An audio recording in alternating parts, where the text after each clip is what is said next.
खुशी का दिवस है क्योंकि आप सबको मालूम है कि शांति वन में खास महासम्मेलन संत सम्मेलन हो रहा है जिसमें देश विदेश के कई महात्माएं पहुंचे हैं। और अभी मैं मुकेश भाई को आमंत्रित करती हूं।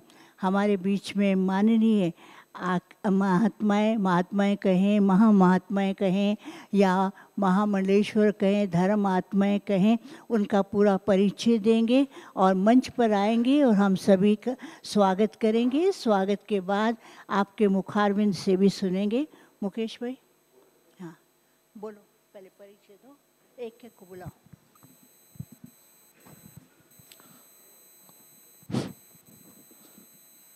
ओम शांति, जय सिया राम।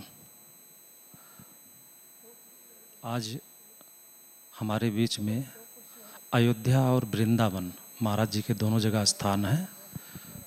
आप अंतर्राष्ट्रीय धर्माचार्य जगत गुरु श्री आचार्य देव मुरारी बापू महाराज जी हमारे बीच में हैं और साथ साथ में आप राष्ट्रीय संत सुरक्षा समिति के राष्ट्रीय अध्यक्ष भी हैं और मथुरा के लिए श्री कृष्ण जन्मभूमि निर्माण न्यास राष्ट्रीय अध्यक्ष भी हैं। और हम सबके बीच में बाबा के घर में आज 8 साल के बाद दूसरी बार आना हुआ है और आपके बहुत सुंदर अनुभव भी रहे हैं। साथ में धर्म स्थल पर ईश्वरीय सेवा करना थोड़ा टिपिकल तो होता है क्योंकि जहाँ सहयोग है वहाँ विरोध भी होता है।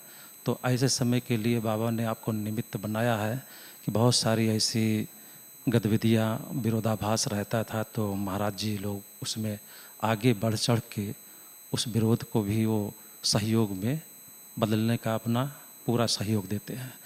तो महाराज जी से मैं निवेदन करता हूँ कि आप मंच पर आइए और अपना कुछ अनुभव यहाँ का आए हैं।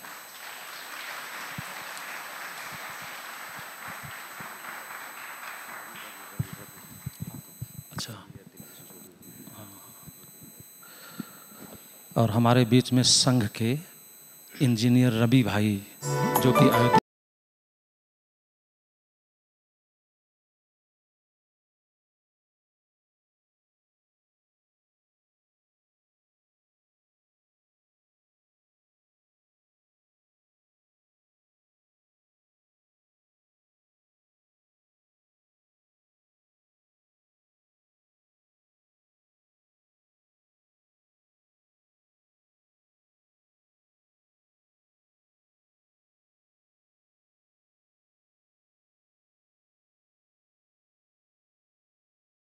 करतल ध्वनि से आपका स्वागत करते हैं। आप तो अनेक आत्माओं का वरदान देने वाले, अनेकों का जीवन बनाने वाले, पूरे भारत के अंदर भारतीय संस्कृति को आगे बढ़ाने वाले हैं और हर समय आप बाबा के लिए, खास करके बाबा के बच्चों के लिए सदा सेवा में तत्पर रहते हैं। आपका तो सेवा का इतिहास इतना लंबा है कि जितना सुनाए उतना कम है।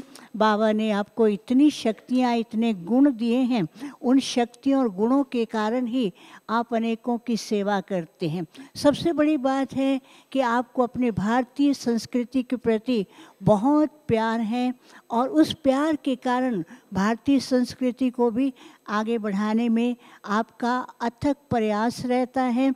और विशेष करके हमारे मधुबन से और ब्रह्मा कुमारी विश्वविद्यालय से आपका घनिष्ठ संबंध है। भारत के विभिन्न सेवा केंद्रों पर भी आप गए हैं। लेकिन सबसे बड़ी बात यह है कि कोई गलत बात बोलता है और इस ज्ञान के प्रति या भारतीय संस्कृति के प्रति आप उसे सहन नहीं कर सकते हैं, क्योंकि परमात्मा ने भारतीय संस्कृति को इतना ऊंच बनाया है, इतना महान बनाया है। उस संस्कृति को भारत और विश्व में फैलाने का आप विशेष कार्य कर रहे हैं। इसलिए हमें आपसे बहुत बहुत मिल कर के बहुत बहुत खुशी है। सदा यहाँ आते रहें और हमारे ही परिवार के आप सदस्य हैं। आपको देख करके सबको बहुत आनंद आता है। बहुत समय से आपका इंतज़ार था यहाँ आने का, तो आज आपको देख करके अभी मैं आमंत्रित करती हूँ रवि भाई आकर के तिलक दे करके स्वागत करेंगे और उसके बाद जीतू भाई आए, जीतू भाई आए, गुलदस्ता देंगे।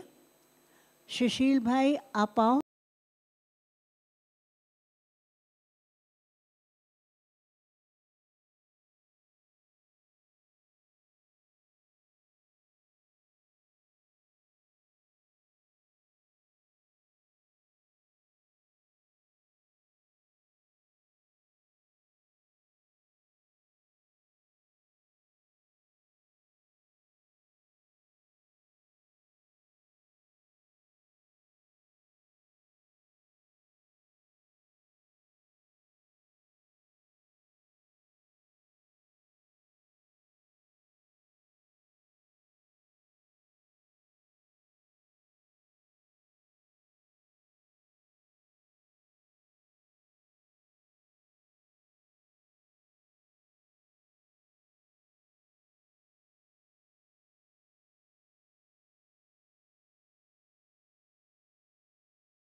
पूज्य श्री देव मुरारी महाराज जी अभी अपना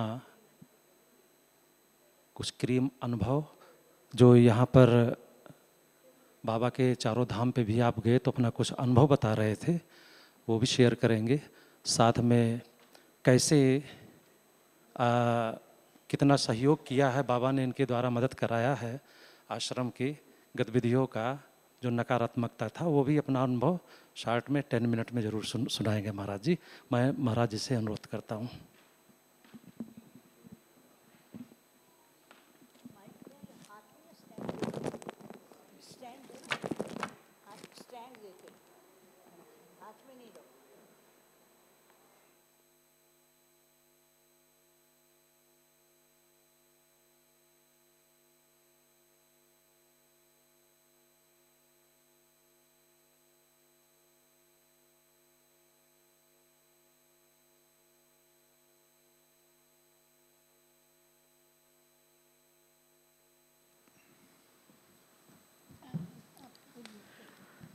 ओम शांति, ओम शांति, ओम शांति। आज यहाँ पर मैं 2017 के बाद आया हूँ, तो 8 वर्ष बीत गए। और मैं यही सबसे पहली बात तो यही कहना चाहूँगा कि बड़ी देर हो गई और पहले आना चाहिए था, क्योंकि अभी जो हमारी दीदी जी ने, बहन जी ने स्वागत किया और बोला कि इंतज़ार हो रहा था, तो यहाँ पर हम आए, पहले भी आए हैं। और पहले आने के समय हमारा एक कथावाचक के रूप में साधारण रूप था, लेकिन 2017 के बाद लगातार हम सभी बीके भाई बहनों के यहाँ और जगह भी बुलाए गए, क्योंकि यहाँ से जो आशीर्वाद मिलता है वो दूर तक जाता है। इसलिए हमें भी खूब आशीर्वाद मिला बाबा का। इस बार प्रयागराज कुंभ में अंतर्राष्ट्रीय धर्माचार्य जगत गुरु की उपाधि मिली, तो मैं धन्यवाद दूंगा। हमारे बाबा का ही आशीर्वाद हमको मिला। और कितने भाई बहनें जो बाबा के लिए निरंतर सेवा में, त्याग में, तपस्या में लगे हुए हैं। और ब्रह्मा कुमारी संस्था का प्रचार प्रसार अब तो कई देशों में हो चुका है।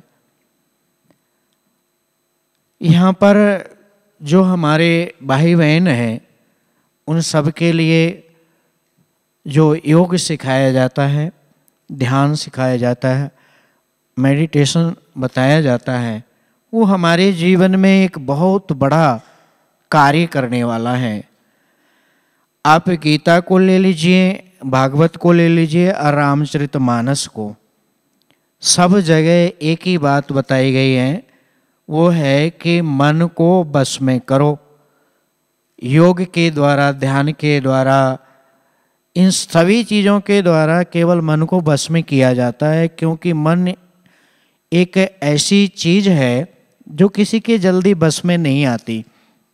मन हमारा अगर बस में हो गया तो ये जो बातें बताई गई हैं रामायण में, भागवत में, गीता में, कि हम ध्यान करें और ध्यान के बाद हमको परमात्मा की, भगवान की, या शिव बाबा, जिसके अंदर जो धारणा है, जैसे मन में बात है, वो प्राप्त हो जाता है।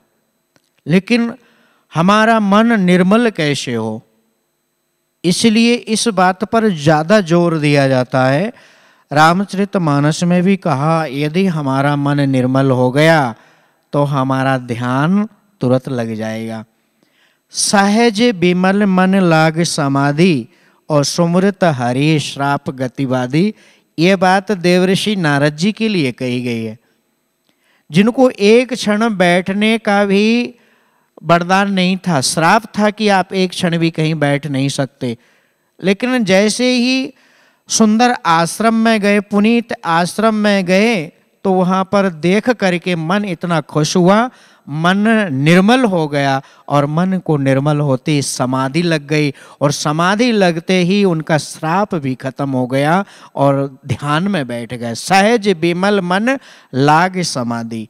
जिसको श्राप था कि वो एक क्षण से भी ज़्यादा कहीं नहीं रुक सकता, लेकिन वो समाधि में बैठ गया।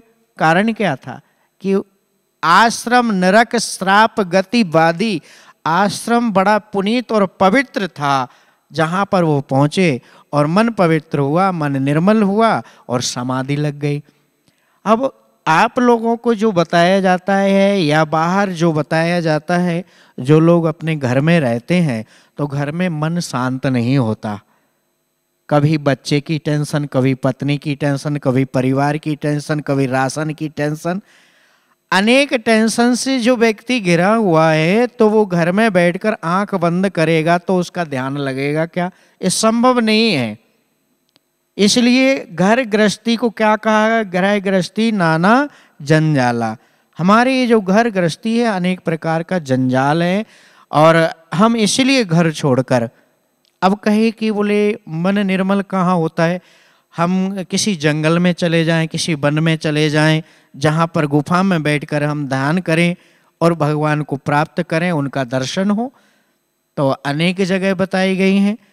तो अगर हम बद्रीनाथ, केदारनाथ जाते हैं, किसी हिमालय आदि की गुफा में जाते हैं, तो वहाँ पर हम लोग जाएंगे, परमात्मा का ध्यान करेंगे और बैठेंगे। जैसे ही बैठेंगे तो कहीं सिंह की आवाज़ सुनाई पड़ गई तो ध्यान तो छोड़ो, उठ करके भाग जाएंगे। क्या ध्यान ऐसी स्थिति में लगेगा क्या? तब किसी ने कहा कि भैया एक गनर रख लो, पिस्टल वाला, बंदूक वाला रख लो, गुफा के बाहर बिठा दो और हम फिर ध्यान में बैठ जाएंगे। तो ये सुरक्षा कर्मी रखने के बाद भी कोई ज़रूरी नहीं है कि वो हमारी सुरक्षा कर सके।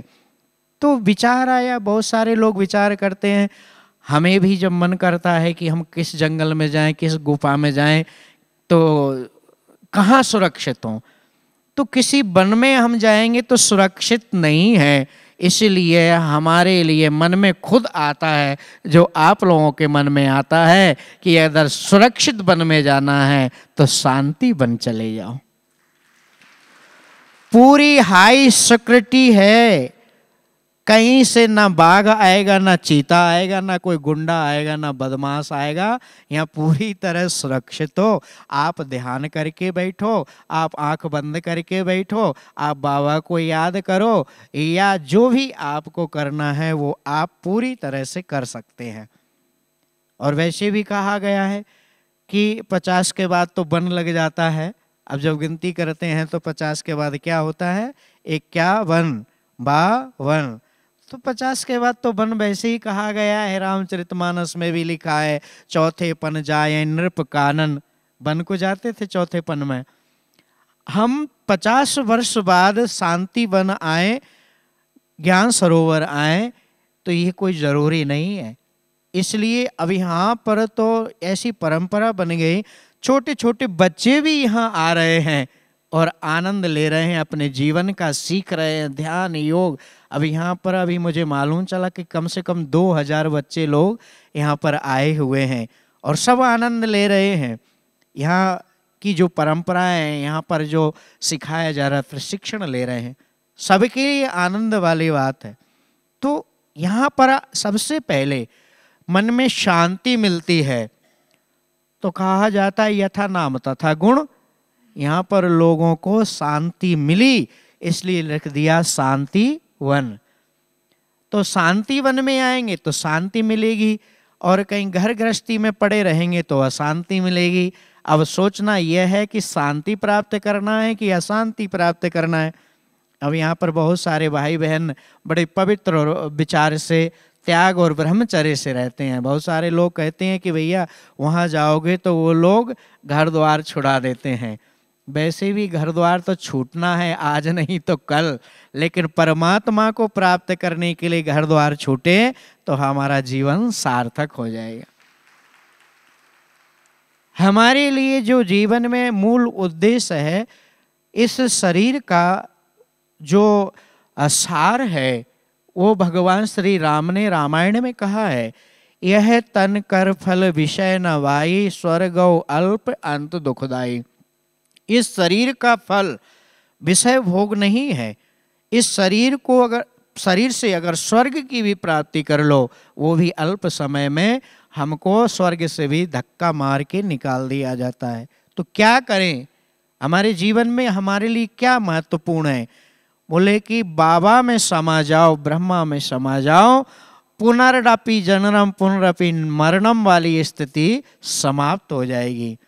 फिर हमको जीवन चक्र में नहीं उलझना होगा। हम लोगों को एक बार पृथ्वी पर आने पर हमारे जीवन का यही सार्थकता है। हमारे जीवन में जो महत्वपूर्ण है, ब्रह्मचर्य, त्याग, पवित्रता, यह पवित्रता हमको यहाँ पर देखने को मिलती है। कितनी पवित्रता है! घर में रहेंगे तो लहसुन प्याज की भोजन करेंगे, और यहाँ पर लहसुन प्याज कहीं दूर दूर तक देखने को नहीं मिलता।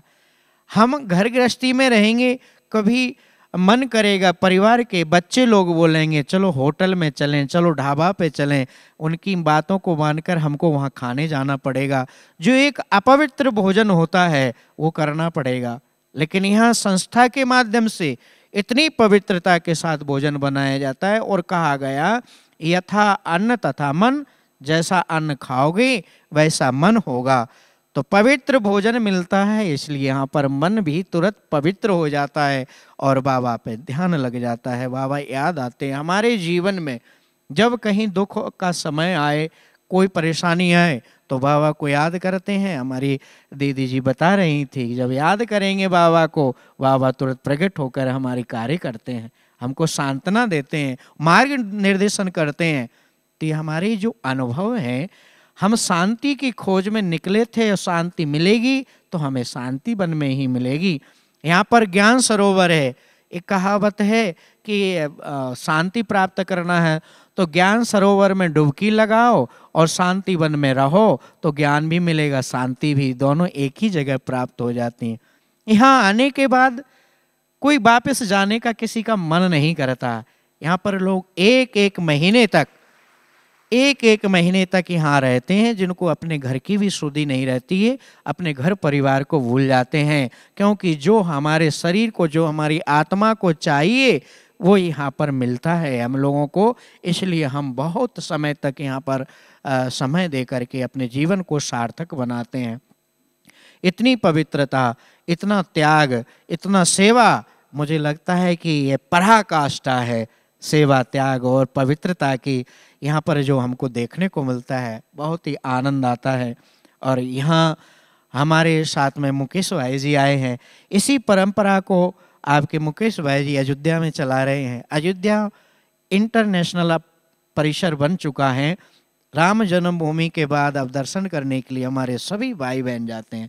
मुकेश भाई सेवा कर रहे हैं और वहाँ पर जो इनको परेशानियाँ हैं, विपरीत परिस्थितियों में भी वो साधु संत महात्माओं को सबको जोड़ने का, सबको एक साथ लेकर के यहाँ आने का कार्य कर रहे हैं। वास्तव में सराहनीय कार्य कर रहे हैं। हमारे साथ में आए हैं। हम पहली बार 2017 में उन्हीं के माध्यम से आए थे। आज 8 वर्ष बाद आए हैं तो उन्हीं के माध्यम से हम आए हैं और आगे जब आएंगे तो मुझे लगता है कि वही माध्यम बनेंगे। तो ये आप लोगों के यहाँ जो प्यार, स्नेह और दुलार मिलता है तो स्वाभाविक ही है कि अगर कोई 8 वर्ष बाद आए तो ये बोलेगा कि देर हो गई और पहले आना चाहिए था। तो समय ऐसा आता है, परिस्थितियाँ ऐसी बनती हैं। हम लोग भी राम कथा भागवत आदि करने में व्यस्त रहते हैं। कार्यक्रम जब होता है, समय नहीं मिला तो नहीं आते हैं, नहीं आ पाते हैं तो अफसोस रहता है, याद आती है। एक कहावत है कि जब कोई शांति की बात करता है, ध्यान की पवित्रता की बात करता है तो सब लोग उदाहरण देते हैं ये सब देखना है तो ब्रह्मा कुमारी संस्था के मुख्यालय माउंट आबू जाइए, आपको सब देखने को मिलेगा। आश्रमों में स्वच्छता नहीं होगी, आश्रमों में हो सकता है पवित्रता नहीं होगी, आश्रमों में हो सकता है लोगों का मन भगवान में ना लगे, एकाग्रता ना होगी। लेकिन ये सभी आश्रमों से बड़ा आश्रम मुझे ये दिखाई पड़ रहा है और हम लोगों को अपने जीवन में हमने देखा, अनुभव किया, वो मैंने आप लोगों को बताया। और हम ये बात ज़रूर आप लोगों के बीच में बोल के जाते हैं। भले ही हम देर में आए, लेकिन जिन जिन ने हमको सुना, भाई बहनों ने हमको प्यार दिया, स्नेह दिया और दूर तक बुलाया। हम हैदराबाद भी गए। वहाँ पर हैदराबाद में तेलंगाना और आंध्रा 2 प्रदेश में हमारे संस्था का जो दुष्प्रचार चल रहा था, लोगों ने अनेक प्रकार की भ्रांतियाँ पैदा करनी शुरू कर दी थी। वहाँ पर हम गए और हमारे जो शांति सरोवर वहाँ पर है, हमारी दीदी जी ने बुलाया, हम गए और वहाँ पर जब लोगों ने दुष्प्रचार किया, जो वीडियो ऑडियो आदि हमको दिखाए गए, तो मैंने सावधान कर दिया लोगों को कि अगर संस्था के ऊपर कोई आंख भी उठाएगा तो हमारे जैसे संत धर्माचार्य उनको जेल भिजवाने का कार्य करेंगे। और हमारे लिए तो जब भी कहीं जाते हैं तो राखी बांध दी जाती है। तो ये कहावत भी है ना, भैया मोरे राखी के बंधन निभाना तो हमें तो निभाना ही पड़ेगा इस संस्था के लिए। अगर हमको कुछ भी करना पड़ेगा, जैसा भी ज़रूरत पड़ेगी, हम आज पहले भी बोले हैं, आज भी बोले हैं, हम अपनी राष्ट्रीय संत सुरक्षा समिति के माध्यम से जितने भी संत धर्माचार्य जुड़े हैं, हम आप सब लोगों के मदद के लिए जैसा भी ज़रूरत पड़ेगा हम लोग लड़ने के लिए भी तैयार हैं। आप लोग अपना कार्य करिए, आप लोगों का कार्य श्रेष्ठ है, पवित्र है, त्याग का है। इस रास्ते पे चलना सबका बस का बात नहीं है। आज कोई घर में डॉक्टर बन जाता है तो घर परिवार चलाता है और अपना बंगला बना लेता है, कोई इंजीनियर बन जाता है, घर परिवार को बढ़ाने रुपया कमाने में लग जाता है। लेकिन यह संस्था ऐसी है कि यहाँ पर इंजीनियर भी हैं, डॉक्टर भी हैं और बड़े बड़े मैकेनिक, जितने भी दिमाग से तेज लोग हैं वो सब इस संस्था में हैं। यहाँ पर शायद हमारी डॉक्टर बिन्नी जी दिखाई पड़ रही हैं, आप ही हैं? मुझे चेहरा याद आया, 8 वर्ष पहले हम डॉक्टर बिन्नी जी से मिले थे ग्लोबल हॉस्पिटल में। तो ऐसी डॉक्टर, तेजस्वी डॉक्टर, और ऐसा हॉस्पिटल, कैसा भी बीमार चला जाए आधा तो ठीक कर देते हैं आप लोग अपने प्यार और वाणी से। इतना प्यार स्नेह से आप लोग बोलते हैं, मिलते हैं कि आधा बीमार तो वैसे ही ठीक हो जाता है। तो ऐसे ऐसे डॉक्टर, ऐसे ऐसे इंजीनियर, ऐसी ऐसी सोच रखने वाले आज कोई एक आश्रम नहीं बना पाता। और इस ब्रह्मा कुमारी संस्था के आज हमारे भारत में ही कोने कोने में संस्था के जो हैं, क्या बोलते हैं हम लोग, सेंटर, इस संस्था के सभी सेंटर हैं। और यही नहीं, देश ही नहीं, आज कई देशों में इस संस्था का विस्तार है और आज लोग जुड़े हैं। अगर अच्छा कार्य न हो तो आज हम एक मोहल्ले से दूसरे मोहल्ले के लोगों को नहीं जोड़ पाते। कार्य अच्छा हो रहा है, किसी को दिखाई ना पड़े तो हम क्या कर सकते हैं। सूर्य निकलता है, उल्लू से पूछो कि भाई तुझे सूर्य से क्या दुश्मनी है। सूर्य निकलता है, सारे दुनिया के लोग आंख खोलते हैं, और जब सूर्य निकलता है तो उल्लू आंख बंद कर लेता है। उससे पूछो, बोले सूर्य से तुझे क्या परेशानी है? बोले कि उसका तेज हम अपनी आंखों में सहन नहीं कर पाते। सूर्य खराब नहीं है, उल्लू के अंदर कमी है। वैसे ये संस्था खराब नहीं है, कुछ उल्लुओं को परेशानियां हैं, लोगों को परेशानियां हैं। अगर किसी को सूर्य का रोशनी पसंद नहीं है, परेशानी है, तो ये संस्था बेचारी क्या कर सकती है। संस्था का कार्य अच्छा है, लोगों को परेशानियां होती हैं, लेकिन इस संस्था में डॉक्टर है। एक कहावत है ना कि जब कोई ज़्यादा परेशान हो तो एक इंजेक्शन लगा दो, ठीक हो जाएगा। तो हमारे यहाँ तो डॉक्टर, इंजीनियर, सारे पढ़े लिखे लोग सभी लोग हैं।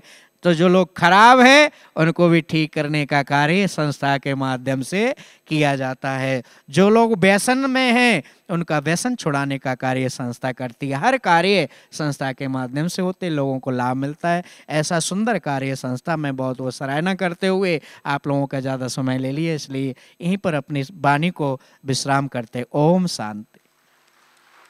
बहुत सुंदर, आपके द्वारा बहुत सुंदर बातें सुनते हुए हमारा मन कितना ना हर्षित हो रहा है। पिछली बार मुकेश भाई आपको लाए थे, इस बार भी मुकेश भाई आपको यहाँ लेकर आए हैं। मुकेश भाई के लिए जोरदार कर से हम अपनी खुशी प्रकट करते हैं।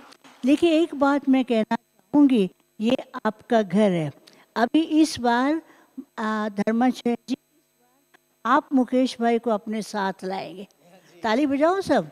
आप स्वयं आएंगे अपने घर में, आपको पूछना नहीं है, ये मेरा ही घर है, आपका घर है।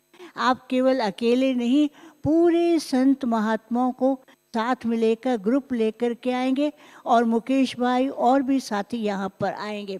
और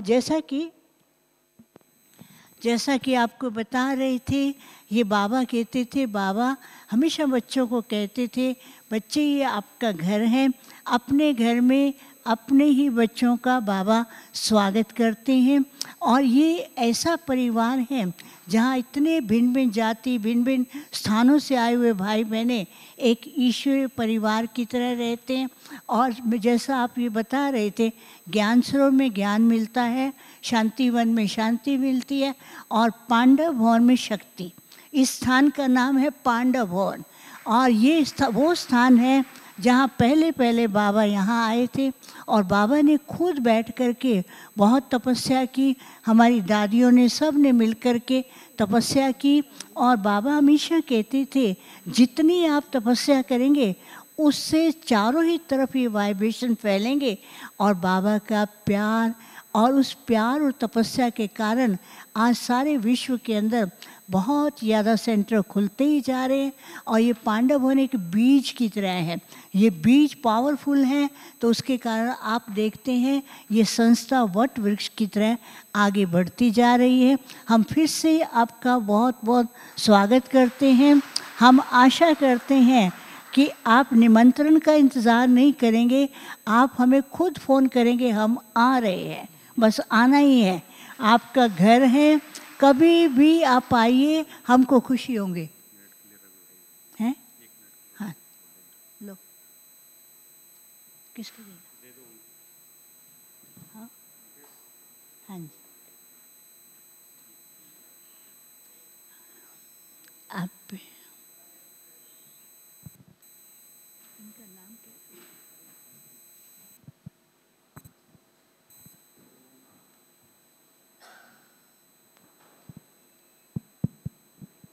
ओम शांति। जय सिया राम। अयोध्या से आया हूँ तो अयोध्या धाम को भी याद करना है।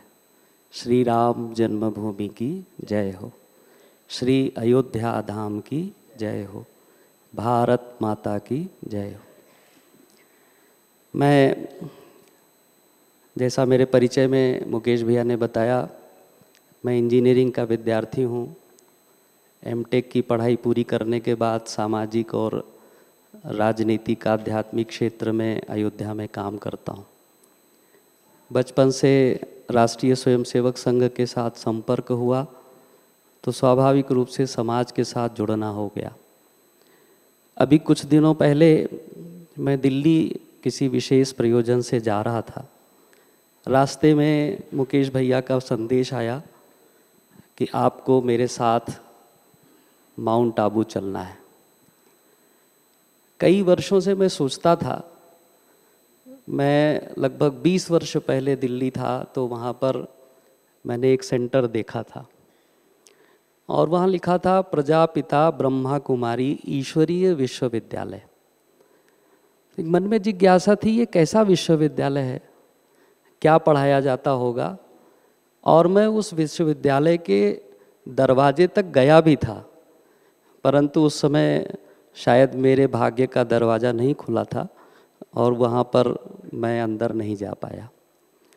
20 वर्ष के बाद मेरी आयु के 48वें वर्ष में ये एक ऐसा अवसर आया है जब श्री राम जन्मभूमि बना। मैं उसकी भूमिका में भी रहा। जो भी दायित्व मुझे समाज ने, संगठन ने उस कार्य में दिया, मैंने उसको किया। मैं प्राण प्रतिष्ठा का भी साक्षी हूँ। और केंद्र से, यहाँ से श्रद्धेया उषा दीदी अयोध्या आई थी। उषा दीदी से मेरा 3 बार मिलना हुआ और हर बार अयोध्या में ही मिलना हुआ। इस बार जब वो अयोध्या आई थी तो संत सम्मेलन हुआ था। उसका मुख्य विषय था राम राज्य की संकल्पना। सनातन धर्म के परंपरावाहक भगवान श्री राम। हम जिस सनातन परंपरा के अंतर्गत अपने आप को विकसित करते हैं, उसमें हमारी जो जीवन की तमाम घटनाएं होती हैं, उतार चढ़ाव होते हैं, उसको हम ईश्वर को समर्पित करते हैं। एक अच्छा इंजीनियर बनना कोई भी कर सकता है, एक अच्छा डॉक्टर कोई भी बन सकता है, एक वैज्ञानिक भी बन सकता है, सेना अध्यक्ष भी हो सकता है। परंतु एक डॉक्टर बनने के बाद क्या होगा? क्या वो किडनी बेचेगा? एक इंजीनियर बनने के बाद क्या होगा? क्या वो विनाश के कार्य में लगेगा? एक साइंटिस्ट परमाणु बम बनाएगा? एक अच्छा प्रोफेशनल बनना तो आसान है, परंतु एक अच्छा व्यक्ति बनना कठिन है। व्यक्तित्व का निर्माण एक अत्यंत कठिन काम है। किसी भी व्यक्ति की साधना, इसका भी एक अभिमान होता है, एक संकल्प का भी अभिमान होता है। अभी जब मैं इस कक्षा में आया तो श्रद्धा दीदी हमको ज्ञान दे रही थी, उसमें 2 विषय आए। अपने संकल्प को भी समर्पित करना है, यानी हमारे पास मेरा कुछ नहीं है, जो भी है सब बाबा का है। और निर्माणता एक शब्द आया। व्यक्ति निर्माण के लिए सबसे महत्वपूर्ण कार्य है निर्माणता। जब मान बचा रहता है तो निर्माण नहीं होता है। निर्माण के लिए प्रथम काम है मान को समूल नष्ट करना है। भगवान श्री राम ने, वो मर्यादा पुरुषोत्तम भगवान हुए, मनुष्य रूप में, बालक रूप में जन्म लेकर के भगवान तक की यात्रा उन्होंने अपने मान को समाप्त करके, यानी निर्माणता को अपने जीवन में लाकर 14 वर्ष की नंगे पैर तपस्या जो पूरे भारतवर्ष के दर्शन और साधु संतों की सेवा में उन्होंने लगाए, उसके कारण से एक व्यक्ति भगवान तक की यात्रा को पूरा कर सका। यानी नर से नारायण बनने की जो संकल्पना है वो निर्माणता से होकर के जाती है। मैं जब दिल्ली से यहाँ के लिए आगे बढ़ा तो मेरे मन में बहुत सारी बातें मैं कहूँ कि हिलोरे मार रही थी। कैसा होगा, क्या होगा, हम तो मृत्यु लोक के लोग हैं, हमने सुना है कि कोई स्वर्गलोक होता है। ये सब चीज़ें दिमाग में कहाँ से आ रही थी मुझे मालूम नहीं, मैं कुछ सोच नहीं रहा था, लेकिन मस्तिष्क अपने आप चल रहा था। जब मैं यहाँ आया, पिछले 2 दिन से हूँ यहाँ पर, और कल रात को एक द लाइट मूवी आप लोगों ने भी देखी होगी, मैंने कल उसको देखा।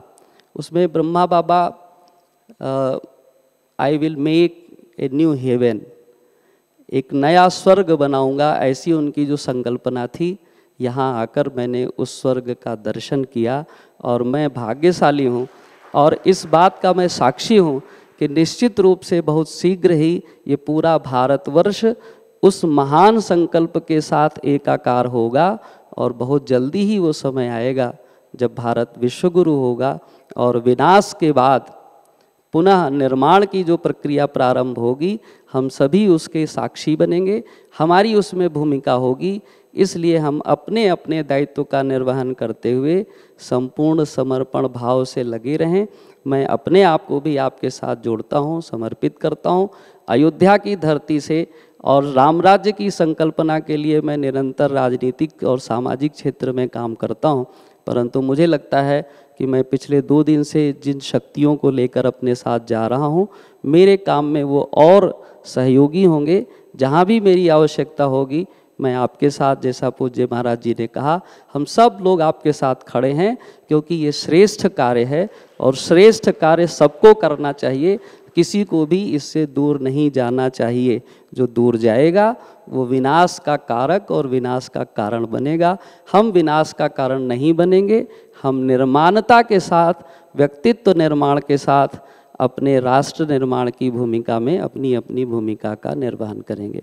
आपने मुझे यहाँ बुलाया, मुझे अवसर दिया, मैं आभारी हूँ मुकेश भैया का, आभारी हूँ आप सभी का जिन्होंने मुझे इतना स्नेह प्रेम दिया, और मुझे लगता है कि मैं जीवन भर इसको भूल नहीं पाऊँगा। बहुत बहुत धन्यवाद। जय श्री राम। बहुत सुंदर प्रेरणाएं, और आपका अपना ही घर है। हम आपको अपने बीच पा कर के बहुत ही भाग्यशाली समझते हैं, और फिर भी आपसे मिलते रहेंगे। आपका आना सबके लिए बहुत बड़ी प्रेरणा है। तो आज हम सबका बहुत सुंदर सौभाग्य रहा कि ऐसे महान भावों से मिलने के लिए, महानुभावों से मिलने के लिए हमें भी बहुत सुंदर मौका मिला है। तो हम सब मिल करके आपको बहुत बहुत धन्यवाद देते हैं। आप तो हमारे ही परिवार के हैं और सदा मिलते ही रहेंगे। जल्दी जल्दी आना है। बाबा हमेशा कहते थे गो सुन कम सुन, मिस आप जाओ सेवा के लिए और जल्दी आओ। अभी आप जाएंगे 2 दिन के बाद, फिर उसके बाद आपको जल्दी आना है। अच्छा, ओम शांति। अभी 1 मिनट हम साइलेंस में बैठेंगे और उसके बाद फिर यहाँ सभा समाप्त करते हैं। ओम शांति।